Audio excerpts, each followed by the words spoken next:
Oh, Big 12 matchup here. Welcome in as we are at week number 8 in college football season. And what a good one coming up here between Oklahoma State and Texas in Stillwater, Oklahoma. OSU coming off of that big defeat there against TCU on the road. They need this one, Kevin. Needing and getting are two different things. Who you leaning with in this matchup?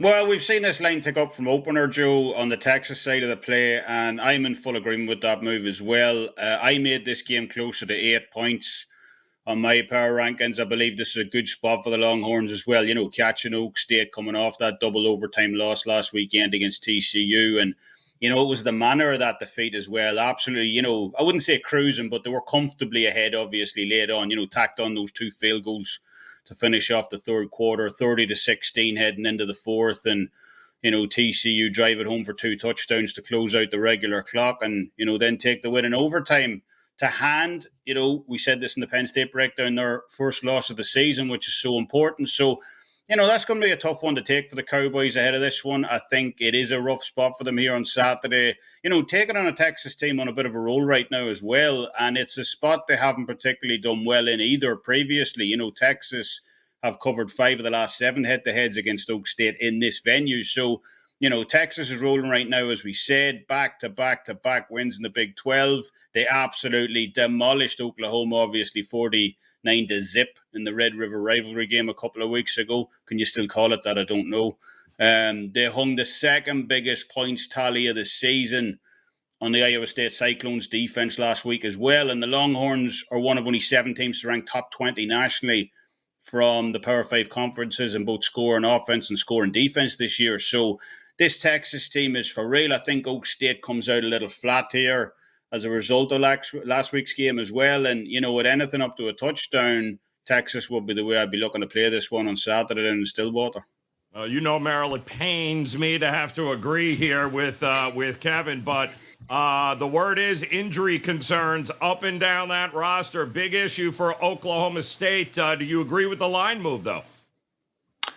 Yeah, your Oklahoma State Cowboys, Joe Ranieri, and I will be fading them along with Kevin Dolan, and it sounds like you might be as well. Right. It's a very difficult spot. And, you know, it's interesting you mentioned the injuries because one of the reasons it works fading that team off a double overtime loss, you know, I always talk about the emotional, the psychological aspect of it. A team, you know, isn't always focused week in and week out. They're 19, 20-year-old kids. But you bring up a good point. A lot of times also when you play an extra quarter of football, basically, even more than 20% of a game, you're going to have more injuries.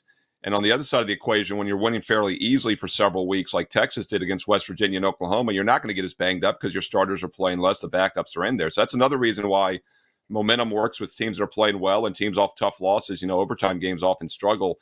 Texas did have a close game against Iowa State last week. A lot of people, though, were having close games against Iowa State. Cyclones remain an underrated team, but they got the win, which is important because that means they keep their focus and maybe a little bit of a chance at a big season. With the 2 losses, I don't want to say national title hopes, but they still have a really good season going, playing their best football right now. And I do think, as Kevin said, this is a good spot probably to fade Oklahoma State. Also a big revenge game for Texas, as they lost this game last year as a home favorite, a 3-point home favorite last year, and they lost that game late 32-24. Oklahoma State had to score 10 points in the final 4.5 minutes of that game to come from behind. In fact, they were losing 24-16 when the game went into the fourth quarter, and they outscored Texas 16-0 in that final quarter.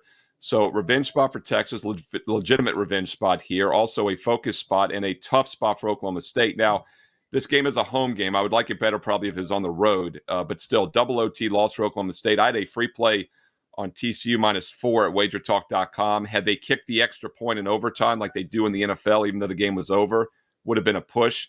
And by the way, free plays were 9-1 on Saturday in college football at wagertalk.com. To check those out, the only loss was by a single point in double overtime with no extra point kicked. But yeah, hard to make a case for Oklahoma State here. Looks like a tough spot.